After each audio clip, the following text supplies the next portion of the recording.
Ito. Ito, yung sa construction pala to. NEP vis-a-vis GAA. Alam niyo ho yun? Okay, pati yung sinasabi din po na listahan na isinabmit ng mga kongresista. Ito, babasahin ko ha. Halimbawa, taong 2024, kung makikita nyo, ang approved na budget ng Office of the President para sa classroom construction ay 19 billion.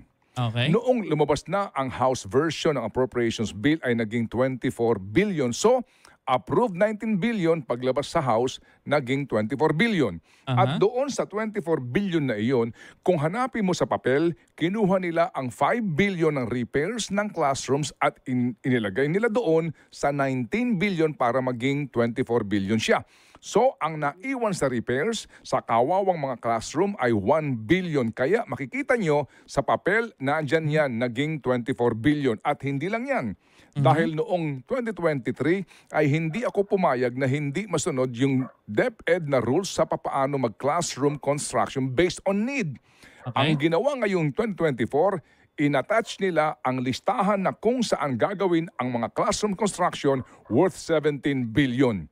At ito nga daw po, binabanggit nga na ang ultimo DPWH hindi alam itong listahan na ito. So ang question is, kung totoo po, Madam Chair, na kayo po ay public office and public trust sa lahat po ng kawani ng gobyerno at ang pambuong budget po ang inyong sinusuri, hindi ba nararapat na suriin nyo ito dahil Gagi. Bumanat si Ted Filon, gagi. Oh. regardless of politics, mabigat itong akusasyon ni VP Sara na ito pong pondo para sa classroom construction ay mukha pong may hindi tamang pinupuntahan. Yes, Ted, totoo yan, no? Public office is a public trust. Talaga naman, ano? Kaya po yung pagbusisi doon sa budget nung classroom, sa totoo lang, inaangal na namin yan. Si Kong Franz lang madalas mag-raise yan, saka si Kong Raul Manuel. Kaugnay sa DepEd budget ng classrooms. Kulang na kulang talaga ang budget sa classrooms. Yan talaga problema ng mga, even ng mga kongresista. But ito kasi, you're not getting the point of Ted Filon here. Ang sinasabi, it became bloated, 24 billion. Pero ang nagamit lang doon, 1 billion. Ang sinasabi ni Brosas na umpisa, oo nga, kawawa nga yung mga tao kasi maliit lang yung budget. 24 billion yun, 1 billion lang yung natira. Tapos imbestigahan mo daw, sabi ni Notsky. I remember sila din ay nagrereklamo doon sa hindi naman nagagawa yung walang bagong building, kulang mga ganito, etc. Pero sa budget po niya, mas maganda sana kung nandun siya at natanong siya. Kasi kung ang... Wait. Ba't napadpad ka sa budget po niya? Hindi... It's not about the budget anymore. This is a different matter. Okay? Hindi na pinag-uusapan yung budget niya. This is straight up corruption with the budget. Okay? Ewan ko. Niya. Pinag-uusapan natin, particular dun sa classroom, sana natanong yung mga particular issue na yan sa kanya at nakasagot, diba? Kasi gusto nating malinawan So kung meron palang ganun, saan napupunta yon? Anong nangyari doon? Plus, yung mga accusation niya, kasi hindi niya alam? So kung meron palang ganun, saan napupunta? She doesn't even have an idea. Binulatlat nyo lahat. Okay? Binulatlat nyo lahat regarding DepEd, including the confidential funds. Pero hindi nyo nakita yung discrepancy. Wait, what? nag-bycam yan Doon pa lang, malalaman mo na at doon pa lang, pwede ka nang umangal. bago naman, after naman sa amin, diretso sa Senate eh. So, ibig sabihin, may imprimatur din ng Senado Yes, kung ma'am. ganun yung nangyari. And Oo the Senate should know that.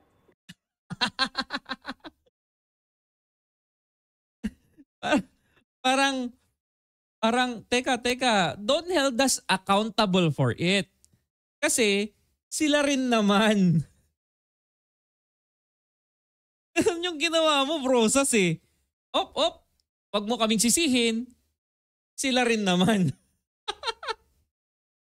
Ganun yung ano, no?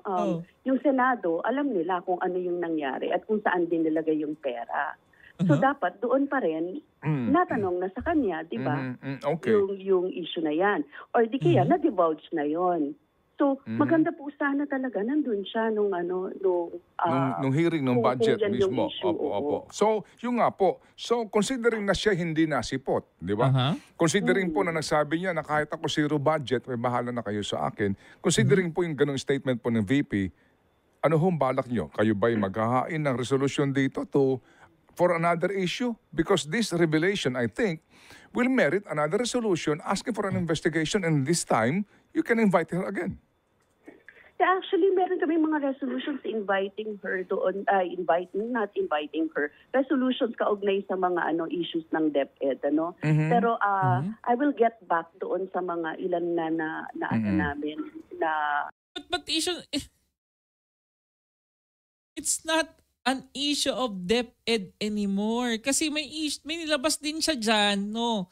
Hindi na, yan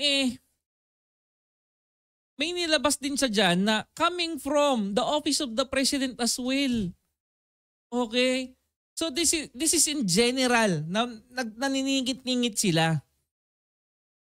Bakit DepEd lang?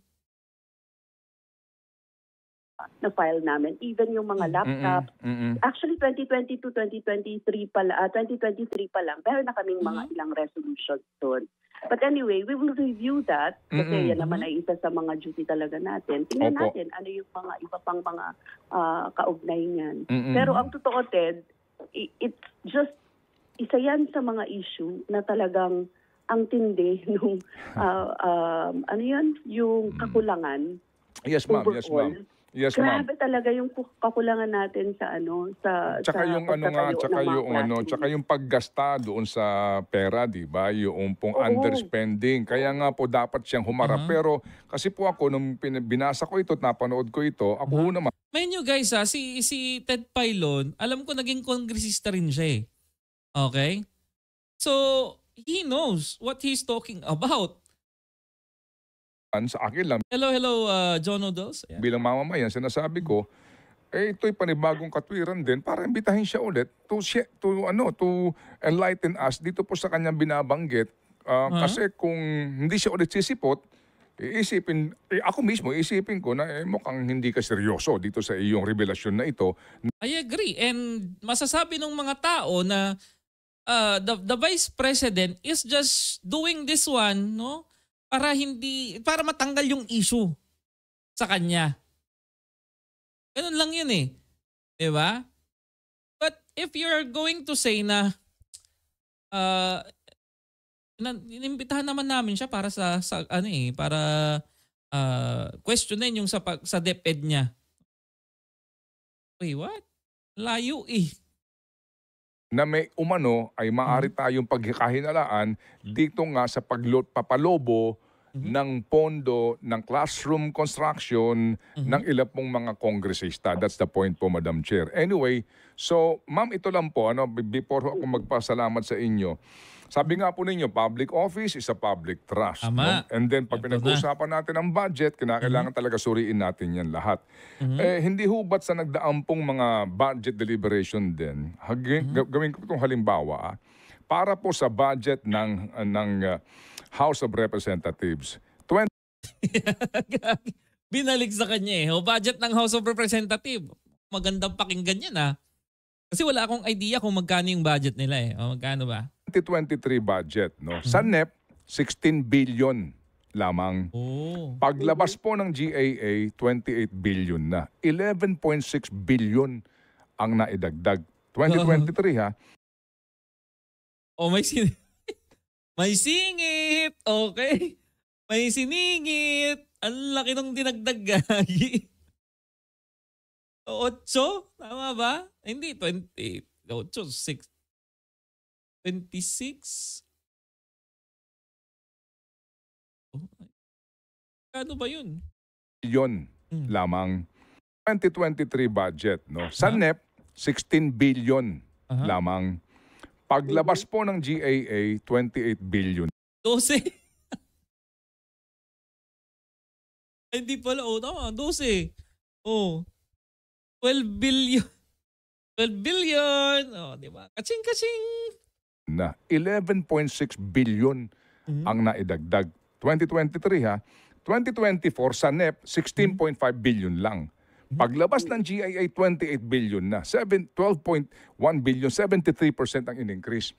Tanong namin dito, kailan pa po nagkaroon ng open public hearing para pag-usapan po ang budget ng Kamara? Galing ni Ted, gagi. Sunog siya doon. Sunog yung mga kongresista dyan because, there never was a public hearing for their budget. Gagi. Patay kang bata ka. 1 billion, 73% ang in-increase. Tanong namin dito, kailan pa po nagkaroon ng open public hearing para pag-usapan po ang budget ng Kamara? Yeah, actually kasama yan sa dinidiscuss kapag deliberation ng budget. So nagkakaroon ng portion kung saan dyan ay... Kailan pa po ito? Kailan pa po ito pinag-usapan in open hearing at who defend the budget of the House? Ang nagde-defend po niyan ay member of the House din. Ayun lang. Who defends the budget of the House? The members of the House din, di ba? Easy. Kasama siya doon sa plenary deliberation. Pero wala ito sa committee, ma'am? Wala ito sa committee? Sa committee, wala po sa committee. Ay bakit wala sa committee, ma'am? Di wala rin. Doesn't have any purpose at all. Sabi mo, nagkakaroon ng budget deliberation, inihir yan. Pero wala sa committee? Paano ihir kung wala sa committee? Si Brosas. Bakit wala sa committee? Considering, ma'am, Madam Chair, na lahat ng departamento, lahat ng bureau, pinasisipot ninyo bakit pa pinag-uusapan na ang budget mismo ng Kamara, ba't walang committee hearing na para na mapapanood namin? Ano po siya? Kasama siya ng parang mga attached agencies din na dinideliberate. Wala po sa committee hearing yan.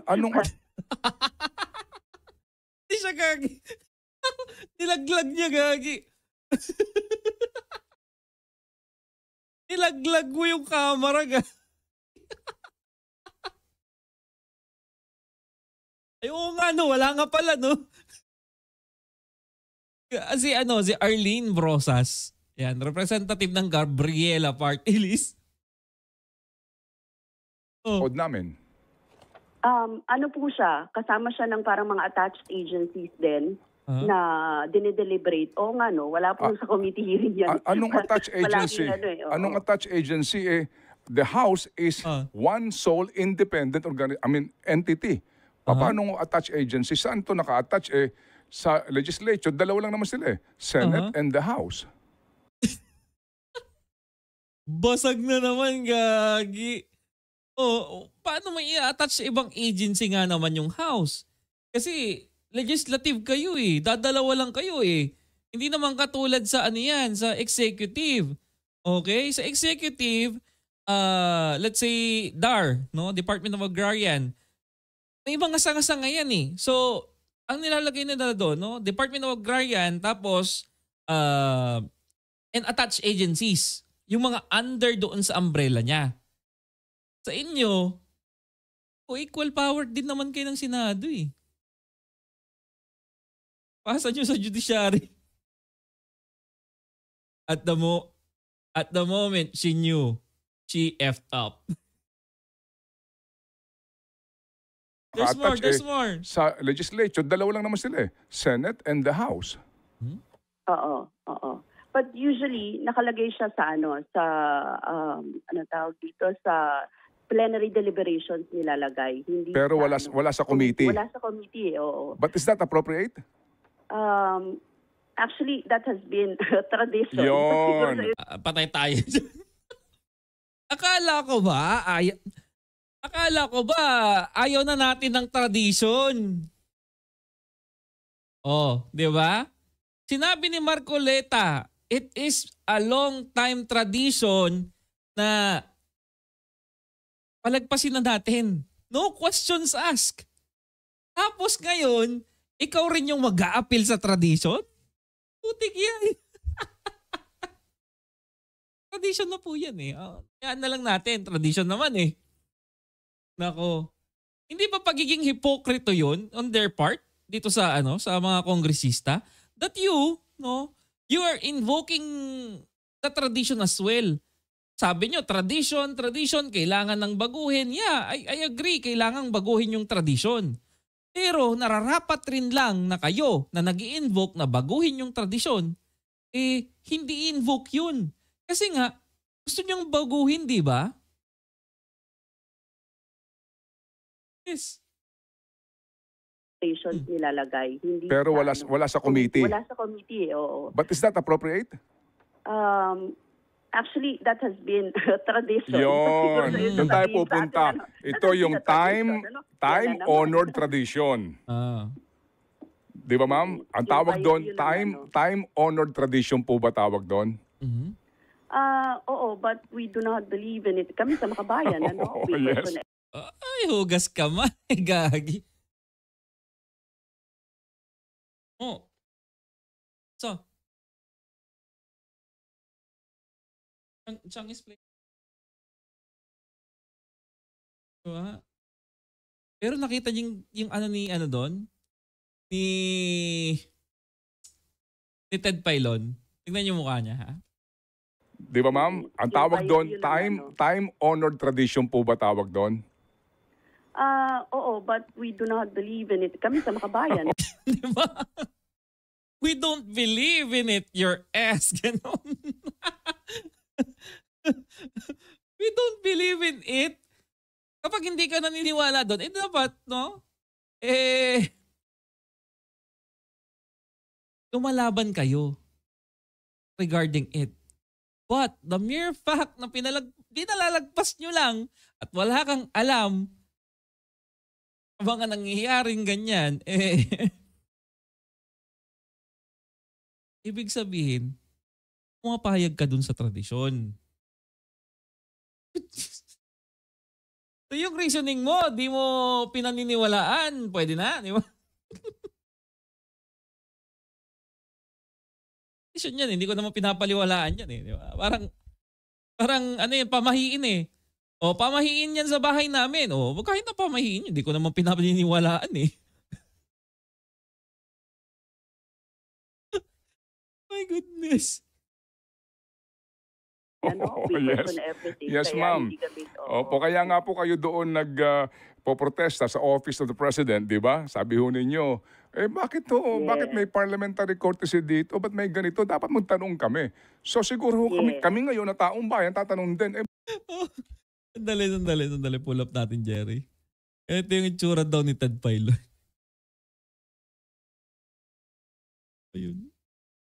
Ito daw yung itsura ni Ted Pailon. No?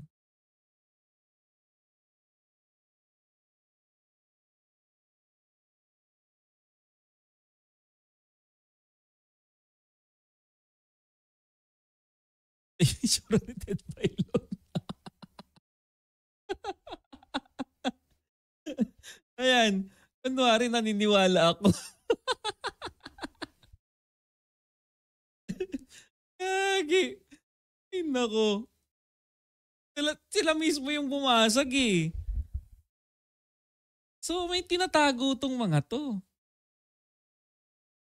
Bakit ho sa Makabayan Block hindi kayo mag-invoke ng ibasura natin tong time-honored tradition o parliamentary courtesy at tumawag kayo ng committee hearing sa budget mismo ng Kamara? Actually, pwede naman i-entertain yung suggestion na yan. I will ask. No, pwede kami... Wala yan. Pwede namang i-entertain. I will ask. Wala na yan. Kwentong tubol na yan pag ganyan. Oh. Mas mataas yung chance na hindi mangyayari. Mag-meeting ng makabayan. Opo. O kaya po, mahirap itong gawin because you will be ostracized. Siyempre, kasama yun, kabahagi yun. Palagi naman kami ostracized. Hindi takot ka rin. And right now, no? Alam naman natin yung Makabayan Block, no, yung Gabriela, party list and whatnot, they are in line with the government. Okay? Yung mga dating minority, ngayon part na sila ng super majority. Tapos yung mga dating nandun sa majority, sila ngayon yung siyempre nagka-break up na yung unit team. Yung mga nasa Verde dati, umaba, naging sila yung minority. Diba? Ngayon, takot ka na pag-initan kayo? Bakit? Hindi ba yun naman yung sinisigaw-sigaw nyo dati? Nung pumupunta-punta yung mga Akbayan, Gabriela, kapag nagrarally sila, di ba, ganyan? Bakit ngayon takot na kayo? Anyari? Sanay naman kayo dun eh. Yung pakikibaka, yung pagsusunog ng kung ano-ano, di ba? Mahabang traffic dahil sa welga. Ayun, ayaw nyo na? Change of heart? Oh. O kaya po, mahirap itong gawin because you will be ostracized. Siyempre, kasama yun, kabahagi yun. Palagi naman kami ostracized. Hindi na kami bago doon, Ted. Ibig sabihin, kahit naman anong gawin namin, we're in the opposition. Yes, talaga yung parang wala naman eh. Parang di naman eh. Diba? Parang di naman. Pero ma'am, just to stress the point, kayo mismo nagsasabi na walang imbitasyon ang Makabayan Block sa anumang committee hearing on the proposed budget of the House of Representatives. Oo, wala siya. Kasama lang siya sa plenary every time. Yes, opo. So yung nga po ang tanong din namin. So is it fair nga na meron kayong pinatatawag lahat ng department, bureaus, etc. to be present and to defend the budget, pero ang House mismo, walang committee hearing, walang defense niyan sa committee, at doon na lang po yan inaaprubahan sa plenaryo nang hindi man lang po pinagdidebatehan. Ito pa. Diba ang sinasabi nila, karapatan ng, we have the power of the purse, diba? Karapatan nila, no, na scrutinize yung budget. Karapatan ng taong bayan na malaman kung saan napapadpad yung budget. Diba? Yun yung sinasabi nila, pinagsisigawan nila. And right now, ang lumalabas, no, their budget are not being scrutinized. Walang nag-scrutinize ng budget nila. Basta na lang nilagay sa sa plenaryo. O eto na yon yung final figure natin. O, pasado nyo na to ha. Okay? O, kuha pa tayo ng budget. Hindi, pinagdedebatehan siya. Actually, wala lang nagtatanong. ganun yung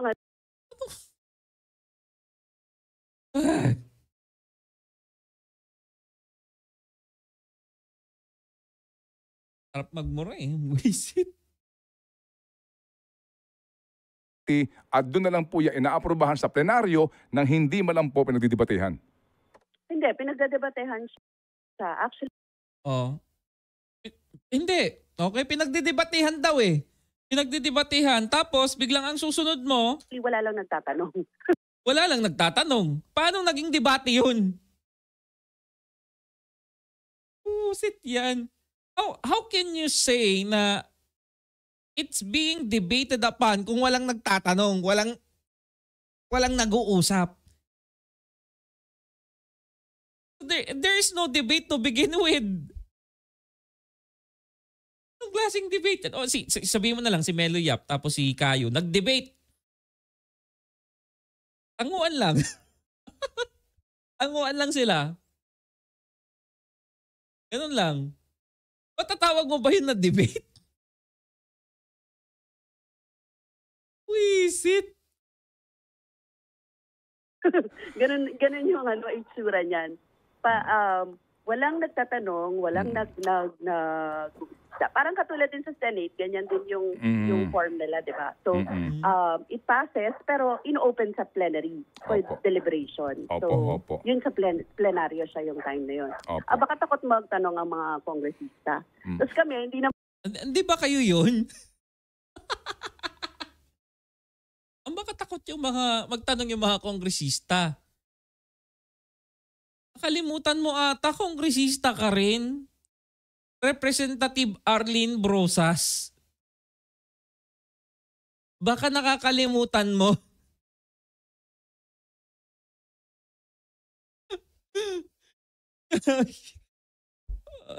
Sabi nga ni Aya Mutred, no? Magsara ka muna ng cellphone mga isang linggo. Ewan ko sa'yo. Oh, nakalimutan mo kung resista ka? Senaryo siya yung time na yun. Baka takot magtanong ang mga kongresista. Tapos kami, hindi naman namin nabubusisi kasi nga, ang dami rin namin inaasikaso. But anyway, that's a good point. Opo, yes ma'am. Actually, ma'am. Taken point. Opo, pero ma'am, kami ho dito, sincerely ho, we appreciate your presence kasi tatato na lang kayo dyan eh. I mean, alam din po namin kung gaano kabigat ang trabaho nyo, kasi ang daming departamento, ang dami pong dapat busisiin, kayo po'y tatatlo laang, at sa panahon din po ng botohan, kami naman po'y tumatangkilik sa inyo pong consistent na boto. And we appreciate that, Madam Chair. Hindi po ako Madam Chair. At hindi ako magiging Madam Chair kasi minority ako. Yes, ma'am. Hindi po kasi... Hindi daw siya magiging Madam Chair. Ewan ko. Yeah, makikita mo naman that there is some infos that they are not divulging to us. They are trying to cover things up. Pero kasi, it's there na nandiyan na sa harap mo Diba? So, there's no way for you to make ilag, no? Nag-ano na tuloy ako, taglish. Hindi ka makakailag kasi nandiyan na sa harap mo Okay? It's either yes or no na lang. In this instance, no? Wala mahina sa walang script So, alam nyo na. Inain dyan ang buhay ni Ted Filon Dinadaan ko lang sa presiding officer na si Chacha. Okay. Third person po ako. Opo.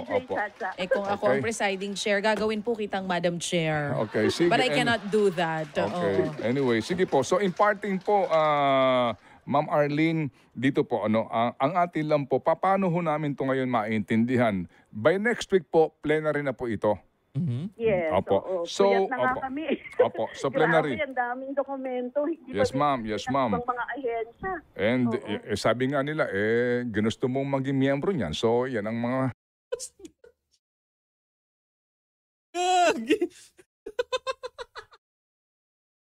Oo nga naman, bakit ka nagre-reklamo? Ginusto mo yan iba rin to si Ted.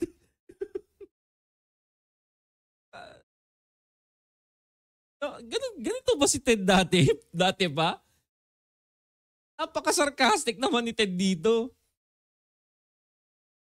And sabi nga nila, ginusto mong maging miyembro niyan. So, yan ang mga kapalit yan. Di ho ba? No, ha? So, ngayon pong aming katanungan, ma'am, ito po lang naman po tanong and we will respect kung ano pong inyong sagot dito. So, do we expect the members of the Makabayan to also scrutinize the budget of the House? Yes, oo. Kasama din naman yon sa ating... Okay. Okay. We can check kung iaano ni Brosas, they will scrutinize it. Paano nila may scrutinize? Wala nga sa committee.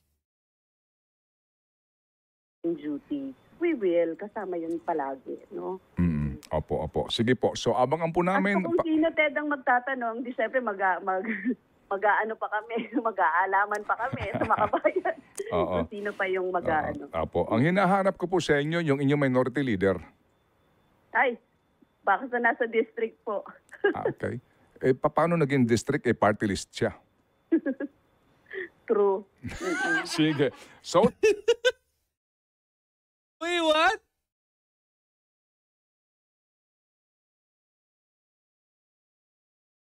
Sa district. Laglag niya yung... Ewan ko sa'yo, Rosas.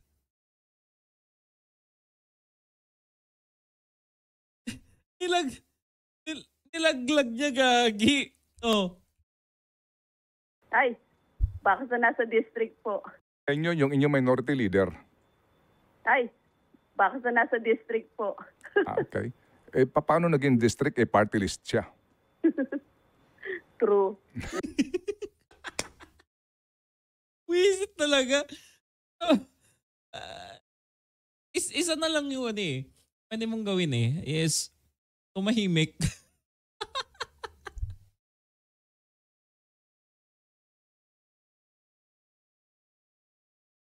True. I cannot. Tanga ng patanga, sabi rito. Tinawanan muna bago ilaglag. Sige. So true because we are True FM. Ma'am, thank you very much po. Okay, maraming salamat eh. Ayun, maraming salamat sa pag-share nito ha. Makrap ka mamaya yung ano, yung part na to. Gagi. Ayun lamang guys, no? I'll see you sa next live. This is Teacher Mark. Out. Bye-bye guys.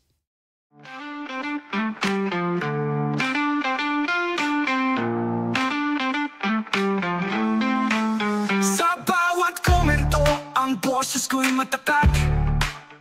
Katotohanan ang gabay sa harap ng mga malalakid. Walang kinikilingan, tapat sa bawat salita. Teacher Mark Reacts, naghahatid ng wagas na talakayan. Walang bahid, walang bias, ang katotohanan ay aking armas. Sa bawat issue, ako'y laging nandyan.